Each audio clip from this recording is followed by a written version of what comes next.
Seguimos con la tercera parte del concepto de la Trinidad. Y estábamos analizando lo de la carta a Timoteo, capítulo 6, versículos 14, 15 y 16. Primera carta a Timoteo, capítulo 6, versículos 14, 15 y 16. Donde dice que a su tiempo mostrará el bienaventurado y solo soberano Rey de reyes y Señor de los señores, el único que tiene inmortalidad y que habita en luz inaccesible, a quien ninguno de los hombres ha visto ni puede ver, al cual sea la honra y el imperio sempiterno. Amén.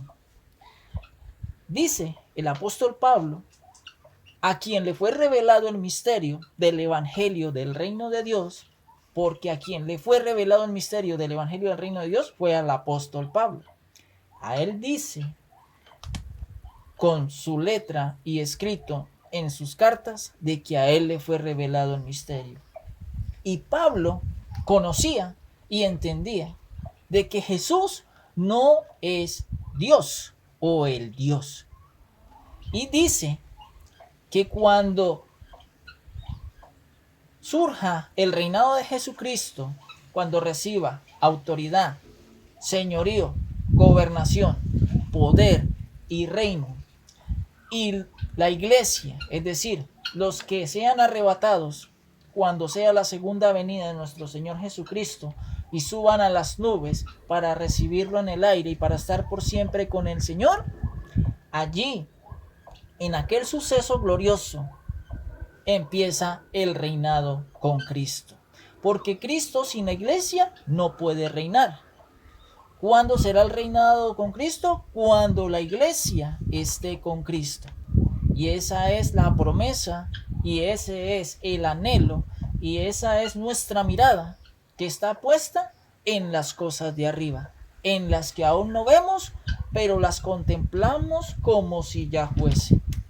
Y Pablo dice de que ese mismo Señor Jesucristo, al cumplir su reinado, al terminar los 1000 años, cuando ya haya restaurado todas las cosas, cuando haya eliminado a los opositores del reino, aquellos señores y reyes de la tierra, aquellos gobernantes, para que usted me entienda, los presidentes de cada país, de cada nación del mundo, de aquellos que en aquel entonces se oponen al gobierno del reino de Dios, dice de que Jesucristo, como el Rey de Reyes y Señor de Señores, tendrá autoridad sobre todos estos señores y reyes de la tierra, pero que el soberano, el todopoderoso, no se sujetará a la gobernación de Jesucristo, y ese es el Padre Jehová. Y por eso Pablo dice en la carta a los Corintios, en la primera carta, en el capítulo 15, versículo 24, que luego el fin, cuando entregue el reino al Dios y Padre. ¿A quién entregará el reino Jesucristo? A su Padre. Porque si Jesucristo fuese el Dios absoluto, el soberano, el todopoderoso, si Jesucristo fuese, entonces ¿por qué Pablo dice de que Jesucristo va a entregar el reino al Padre? Y no es así. Es por la razón de que Jesús no es Dios, que recibirá un periodo de tiempo donde será como si fuese nuestro Dios y Padre, pero únicamente por ese 1000 años. Y cuando ya Jesucristo restaure el reino en la tierra, elimine a todos los opositores del reino, entre ellos Satanás, la bestia y el falso profeta, que es el gobierno, y aquellos que profesan o que hacen como imagen a ese gobierno de aquel entonces, porque la bestia y el falso profeta estarán en armonía y trabajarán en coinonía para hacerle creer a las personas de ese entonces de que ellos son como si fuesen el Dios. Por eso en ese tiempo será terrible y habrá grande tribulación, porque se tendrá que hacer lo que la bestia, es decir, el gobierno de ese último periodo, quiere que la adoren, y se tendrá que hacer lo que ellos manifiesten. Pero entonces, cuando ya sean destruidos, ahí sí, cuando el Hijo mismo, por un acto de humildad, le devolverá el trono y el reino restaurado a su Padre, entonces allí Jesucristo mostrará al soberano, al Rey de Reyes, que tiene señorío y que tiene inmortalidad y que habita en luz inaccesible, a quien nadie, ningún ser humano, ha visto ni lo ha podido ver. Entonces, en ese momento glorioso, el misterio se revelará, mis amados en el Señor. Y puntos a tener en cuenta. Vamos a recordar lo que hemos hablado. Número 1. A Israel se le dijo que solo existía un Dios y de que nunca existió otro Dios y que Jehová es el único Dios y Padre eterno y se mantendrá en esta posición por los siglos de los siglos. Nadie tiene las cualidades, ni las características, ni la naturaleza para competir con Dios. Israel recibió este mandamiento de que Dios es uno, el que hizo los cielos y la tierra. Es el único y verdadero Dios. Así como lo confirma Apocalipsis capítulo 4, versículo 11. Segundo, entendimos de que antes de que Israel lo conociera y le aceptara como su Dios, Jehová ya era Dios y lo seguirá siendo, y por eso dice a Israel de que él no puede ser comparado o asemejado con nadie porque Dios es único. Número 3. Expresiones donde Jesucristo pareciere que fuese Dios, entendiendo de que Jesucristo es corregente cuando reciba el reino en la ausencia de su Padre, porque él se hará a un lado. Veamos las expresiones de Tomás en el Evangelio de Juan, capítulo 20, versículo 28. Relaciona Señor mío y Dios mío.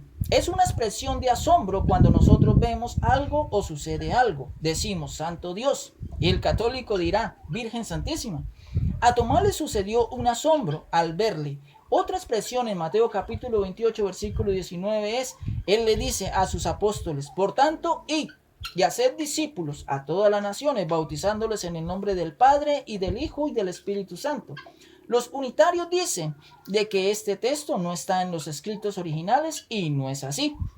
En cuanto al Padre y el Hijo y el Espíritu Santo, esto no es una Trinidad. Esto quiere decir de que las naciones como los gentiles no conocían al Padre, ni al Hijo, ni al Espíritu Santo.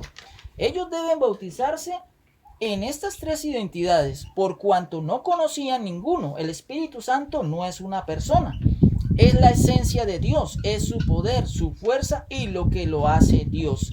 Quienes defienden la Trinidad dicen de que Mateo capítulo 28, versículos 18 y 19, dicen que es una Trinidad, y no es así. Otra expresión y la encontramos en la carta de Juan capítulo 5, versículo 7. Y dice, porque tres son los que dan testimonio en el cielo, el Padre, el Verbo y el Espíritu Santo. Y estos tres son uno. Y el versículo 8 dice, y tres son los que dan testimonio en la tierra, el Espíritu, el agua y la sangre. Y estos tres concuerdan. En este orden de ideas, los trinitarios basados en este texto afirman de que sí hay una Trinidad de tres personas diferentes, un solo Dios. Y la respuesta es no. Trinidad no existe porque analicemos el texto con el razonamiento. ¿Quiénes dan testimonio en el cielo? Que es la organización celestial de Dios. ¿Y quiénes defienden la gobernación de Dios en el cielo? El Padre, el Hijo y obviamente el Espíritu Santo, que es la fuerza de su autoridad para la recuperación de su reino. Dan un testimonio de que sí existen y son reales. Y en la tierra, por cuanto Jesucristo murió por nosotros, damos testimonio en estos tres aspectos. ¿Cuáles? Primero, la sangre, que es el sacrificio de Jesús para redimirnos y reconciliarnos con el Padre. Segundo, el agua, bautizándome, confesando y aceptando públicamente en medio de testigos voluntariamente en que recibirían al Dios verdadero y recibirían a Jesucristo. Entonces serían guiados y direccionados por el Espíritu Santo de Dios y recibirán la adopción, que es el sello como hijo de Dios. Tercero, por el Espíritu, aquí está diciendo, aunque existe un Padre, un Hijo y un Espíritu, estos trabajan en una sola función. Del cuando Juan dice que tres son los que dan testimonio en el cielo, aunque el Padre es una persona espiritual y el Hijo es una persona espiritual, el Espíritu Santo es una identidad impersonal, porque es el poder, la autoridad, la fuerza creativa de Dios y por lo tanto Como dan testimonio en el cielo, abajo en la tierra dan testimonio la sangre, el agua y el espíritu. No son personas, pero dan testimonio porque a través del hecho de que yo me bautice doy testimonio. Y si acepto el sacrificio de Jesús, doy testimonio. Y si recibo el Espíritu Santo, doy testimonio de que soy hijo de Dios y coheredero del reino. Jehová es el único y verdadero Dios. Santiago capítulo 2, versículo 19 dice, ¿tú crees que Dios es uno? Bien haces. También los demonios creen y tiemblan. Aunque estos seres espirituales, hablando de Satanás y los demonios, se rebelaron y se opusieron al gobierno de Dios, saben de que Dios uno solo es. Juan capítulo 17, versículo 3 dice, esta es la vida eterna, que te conozcan a ti, el único Dios verdadero, y a Jesucristo a quien has enviado. Y aunque Jesucristo recibirá el reino en un periodo de tiempo, lo hará como una autoridad corregente, como un rey interino por la ausencia del que le sujetó ese reino por 1000 años. Y terminado esa gobernación, cuando todo sea restaurado, el Hijo mismo, Jesucristo, le devolverá el reino y se someterá a su Padre para que Jehová sea en todos y en todo. Que la palabra de Dios corra y sea glorificada.